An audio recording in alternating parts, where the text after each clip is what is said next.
Hello students, मैं सुधा स्वागत करती हूँ आप सबका आपके अपने चैनल तैयारी ऑनलाइन में। आज हम डिस्कस करने जा रहे हैं worksheet number 78। Worksheet number 78 Hindi का वर्कशीट है और ये वर्कशीट है क्लास 9 का। वर्कशीट है 27 जनवरी 2021 का। आज का हमारा टॉपिक है रीढ़ की हड्डी। रीढ़ की हड्डी एक एकांकी है जो नाटक की तरह ही होता है। हमने पिछले वर्कशीट में भी रीढ़ की हड्डी एकांकी को पढ़ा है, जिसमें हमने क्या पढ़ा था कि जो रामस्वरूप होते हैं वह अपने नौकर के साथ एक तख्ता को लाते हैं और उस पर अच्छी अच्छी चादरें वगैरह बिछाते हैं, कमरे को अच्छे से सजाते हैं। तो हमने यहाँ तक पढ़ा था। आगे देखिए, गोपाल प्रसाद बीच में ही, यह बात दूसरी है बाबू रामस्वरूप, मैंने आपसे पहले ही कहा था लड़की का खूबसूरत होना निहायत ज़रूरी है। कैसे भी हो, चाहे पाउडर वगैरह लगाए चाहे वैसे ही।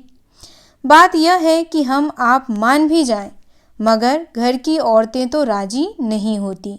आपकी लड़की तो ठीक है। अब यहाँ देखिए, गोपाल प्रसाद यह है बाबू रामस्वरूप के मित्र। यह इनसे कहते हैं कि देखिए आजकल क्या है, लड़कियों का खूबसूरत होना बहुत ज़रूरी है। यहाँ जो है वो लड़की के रिश्ते की बात चल रही है, इसीलिए गोपाल प्रसाद रामस्वरूप से कहते हैं कि लड़कियों की खूबसूरती जो है वो बहुत ज़रूरी है।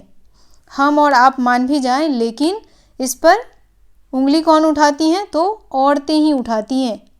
उनके लिए ही लड़की की खूबसूरती ज़्यादा मायने रखता है। हम आप तो मान ही जाते हैं। अब देखिए, रामस्वरूप जी कहते हैं जी हाँ, वह तो अभी आप देख लीजिएगा। अब यहाँ पर क्या हो रहा है, रामस्वरूप जी की लड़की को देखने आए हैं गोपाल प्रसाद जी। तो उन दोनों के बीच यह बातचीत चल रही है। तो रामस्वरूप जी कह रहे हैं कि कोई बात नहीं, अभी आप देख लीजिएगा लड़की। गोपाल प्रसाद, देखना क्या, जब आपसे इतनी बातचीत हो चुकी है तब तो यह रस्म ही समझिए। अब गोपाल प्रसाद जो हैं वह बड़प्पन दिखाते हुए क्या कह रहे हैं कि रामस्वरूप जी आपसे बातचीत करके मुझे बहुत ही अच्छा लगा, अब तो समझिए कि यह रिश्ता पक्का ही है। रामस्वरूप जी हंसते हुए, यह तो आपका मेरे ऊपर भारी एहसान है। कौन कह रहे हैं? रामस्वरूप जी कह रहे हैं। किन से? गोपाल प्रसाद जी से। अब देखिए, गोपाल प्रसाद कहते हैं और जायचा यानी जन्मपत्र तो मिल ही गया होगा। पहले लोग क्या करते थे, लड़के और लड़की की जन्म कुंडली को मिलाते थे, जन्मपत्री को मिलाते थे एक दूसरे के साथ। और अभी भी बहुत जगह ऐसा होता है, लेकिन बहुत जगह ऐसा नहीं भी किया जाता है। जो लोग रूढ़िवादी विचारधारा के हैं वह लड़के और लड़की की जन्मपत्री या जन्म कुंडली अभी भी मिलाते हैं। अब देखिए, रामस्वरूप जी कहते हैं जी, जायचे का मिलना क्या मुश्किल बात है, ठाकुर जी के चरणों में रख दिया है, बस खुद ब खुद मिला हुआ समझिए। गोपाल प्रसाद, यह ठीक कहा आपने, बिल्कुल ठीक। थोड़ी देर रुक कर, यह जो मेरे कानों में भनक पड़ी है यह तो गलत है ना? रामस्वरूप चौंक कर, क्या? गोपाल प्रसाद, यह पढ़ाई लिखाई के बारे में? जी हाँ, साफ बात है साहब, मेरे ज़्यादा पढ़ी लिखी लड़की नहीं चाहिए।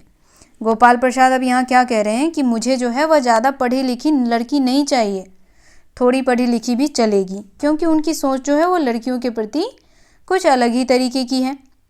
उनको लगता है कि ज़्यादा पढ़ी लिखी लड़कियां जो होती हैं उनके बहुत ज़्यादा नखरे होते हैं। अब देखिए क्या कहते हैं, मेम साहब तो रखनी नहीं, कौन भुगतेगा उनके नखरों को, बस हद से हद मैट्रिक पास होनी चाहिए। क्यों शंकर? अब देखिए, गोपाल प्रसाद कहते हैं कि हमें ज़्यादा पढ़ी लिखी लड़की नहीं चाहिए। अब लोग जब पहले के टाइम पे लड़कियां देखने आते थे तो उनके बहुत नखरे होते थे। लड़कियां उन्हें गोरी चाहिए होती थी, ज़्यादा पढ़ी लिखी नहीं होनी चाहिए, क्योंकि उनको उनसे घर का काम करवाना होता था। तो लड़कों वालों के कई नखरे होते थे, और लड़का चाहे कैसा भी हो। अब देखिए, शंकर, जी हाँ, कोई नौकरी तो करानी नहीं है। वह कहता है कि हाँ सही बात है, हमें उससे कोई नौकरी थोड़ी ना करानी है, तो थोड़ी पढ़ी लिखी भी चलेगी। रामस्वरूप, नौकरी का तो कोई सवाल ही नहीं उठता। अब रामस्वरूप जो लड़की के पिता हैं उनकी भी सोच देखिए, वह भी यही कहते हैं उनके साथ कि नौकरी की तो कोई सवाल ही नहीं है, हमें लड़की से नौकरी थोड़ी ना करानी है। यानी उनके ख्यालात भी गोपाल प्रसाद और शंकर से मिलते जुलते हैं। अब आगे देखिए। गोपाल प्रसाद: और क्या साहब, देखिए कुछ लोग मुझसे कहते हैं कि जब आपने अपने लड़के को BA MA तक पढ़ाया है तब उनकी बहुएं भी ग्रेजुएट लीजिए। गोपाल प्रसाद कहते हैं कि लोग मुझसे क्या कह रहे हैं कि जब आपने अपने लड़के को इतना क्वालिफाई किया है, BA MA कराया है, तो आपकी बहू भी कैसी होनी चाहिए? ग्रेजुएट होनी चाहिए। भला पूछिए इन अक्ल के ठेकेदारों से कि क्या लड़कों की पढ़ाई और लड़कियों की पढ़ाई में एक बात है? उस समय बच्चों, लड़के और लड़कियों में बहुत ही फ़र्क होता था। लोग लड़कों को अच्छे से पढ़ाते लिखाते थे, लेकिन लड़कियों की पढ़ाई लिखाई पर कोई भी ध्यान नहीं दिया जाता था। लड़कियां सिर्फ घर के कामकाज तक ही सीमित रहती थीं। तो इसीलिए उस टाइम पे लड़के लड़कियों में बहुत ज़्यादा भेदभाव था। अरे मर्दों का काम तो है ही पढ़ना और काबिल होना। अगर औरतें भी वही करने लगीं, अंग्रेजी अखबार पढ़ने लगीं और पॉलिटिक्स वगैरह पर बहस करने लगीं, तब तो हो चुकी गृहस्थी। लोगों का मानना था कि गृहस्थी कैसे चलती है, तो मर्दों का काम था बाहर निकलना, बाहर निकल के कामकाज करना, और औरतों का काम था घर के अंदर के कामकाज को संभालना। तो इसीलिए उस टाइम पे बहुत ज़्यादा डिफरेंस देखने को मिलता था लड़के और लड़कियों के बीच। जनाब, मोर के पंख होते हैं मोरनी के नहीं, शेर के बाल होते हैं शेरनी के नहीं। अब यहाँ गोपाल प्रसाद जो हैं वो उदाहरण देते हैं। किसका?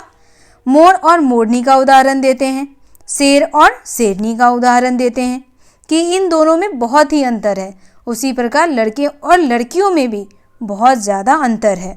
राम स्वरूप: जी हाँ, और मर्द के दाढ़ी होते हैं औरत के नहीं।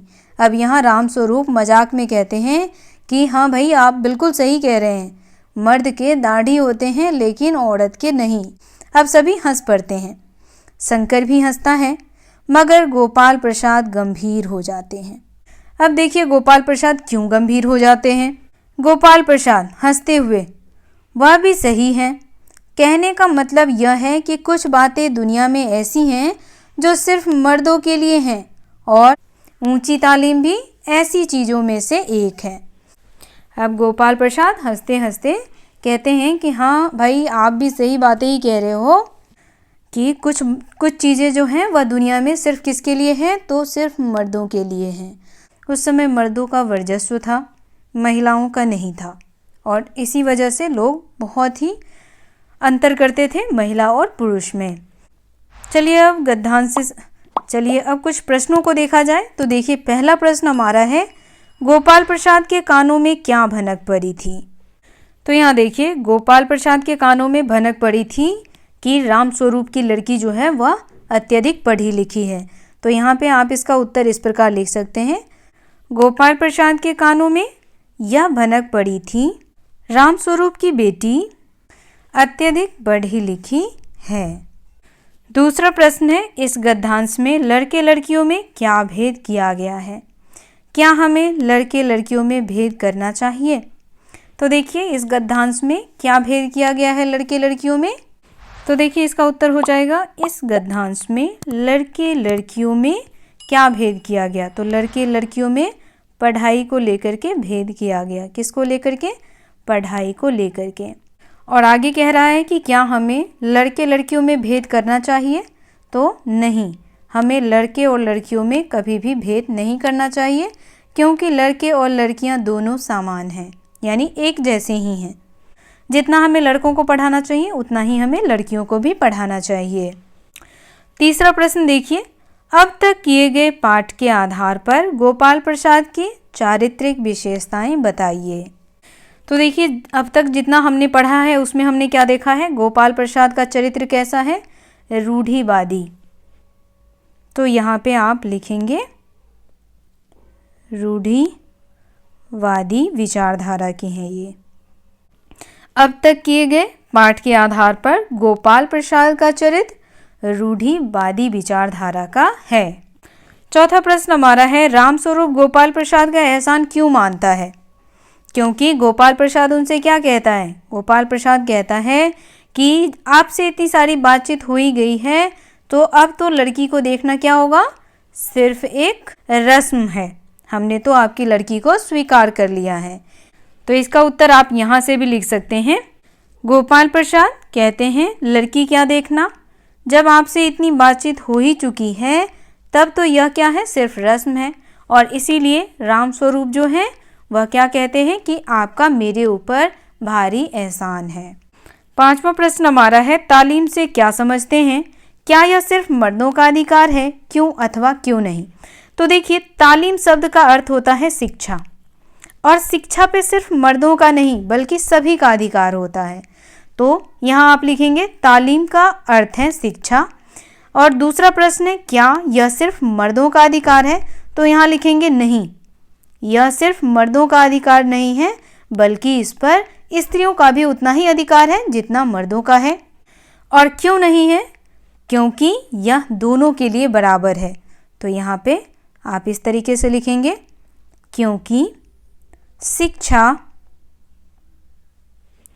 पर दोनों का अधिकार, दोनों कहने का अर्थ है स्त्री और पुरुष दोनों का अधिकार क्या है, बराबर है। तो आज का ये वर्कशीट यहीं समाप्त होता है। वर्कशीट आपको कैसा लगा आप हमें कमेंट करके अवश्य सूचित करें। अगर आप हमारे चैनल पर नए हैं तो चैनल को सब्सक्राइब कर लें, बेल आइकन को दबाएं ताकि सभी नोटिफिकेशन आप तक पहुंचता रहे। वीडियो को लाइक करें और अपने दोस्तों के साथ शेयर करना ना भूलें। तो मिलते हैं अगले वर्कशीट में। आप सबका धन्यवाद।